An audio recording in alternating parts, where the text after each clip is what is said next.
What has been the message here since Sunday night's game?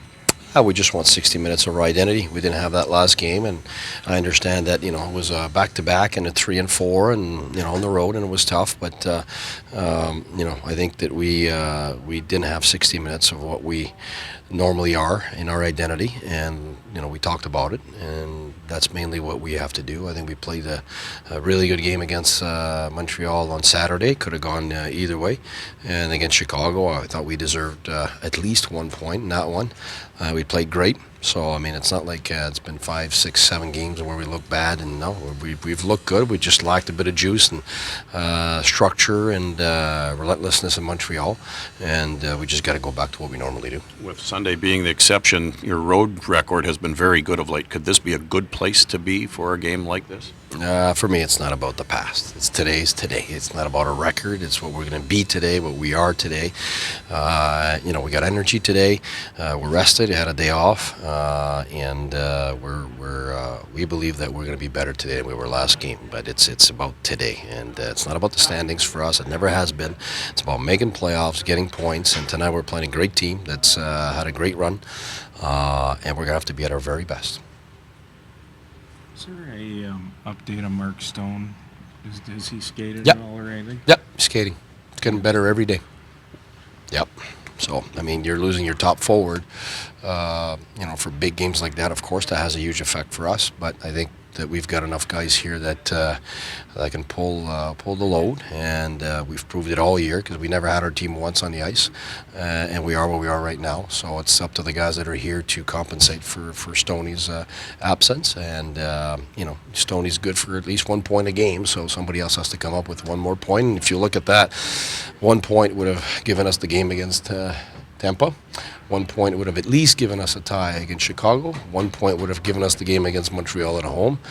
And let's take the last game out. How's that? Mm-hmm. But, obviously, if he's skating, it's a major step in the right direction from what you were saying last week. Yeah, it's a major step. Major step. Quicker step, major step. So, obviously, when you get a player, that caliber to come back in your lineup at some point, it's going to make a difference for us. But like I said, today's today. He's not here, and the players that are here, I've shown all year that they're able to compensate for all the adversity we've lived through, and we have to do it again tonight. Should we keep Mark's status as still week to week? Maybe we can shorten that now. We'll see.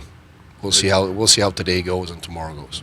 As the season winds down, how much more valuable has it been to have Chris Kelly, former Bruin, in your lineup? We haven't hid from the fact that we needed more leadership in that room.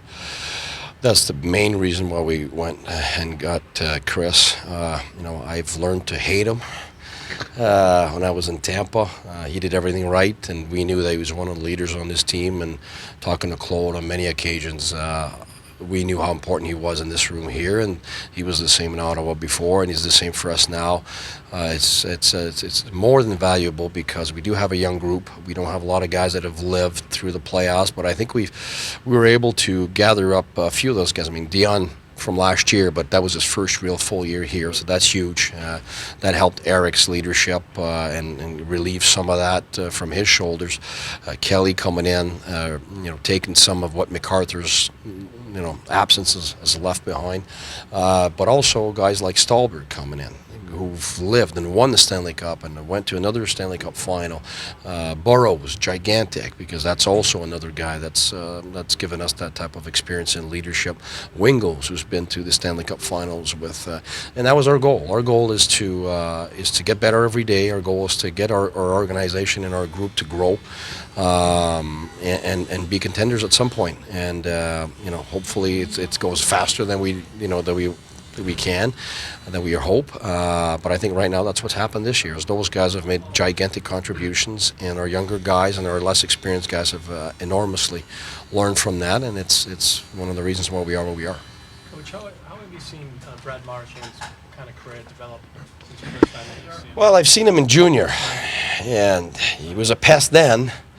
And he's still a pest, but he's a really good player. He's when you look at a guy like that height, I always have a lot of respect for those guys. And I've coached Marty St. Louis, as a smaller guy, and you look at Brad, and you can't help but respect what those guys have done with their size, and and I think it's inspiring for young kids to be able to dream when they're not big and 6'3" and 6'2", and he's evolved. I think he's matured through his career already. You can see it.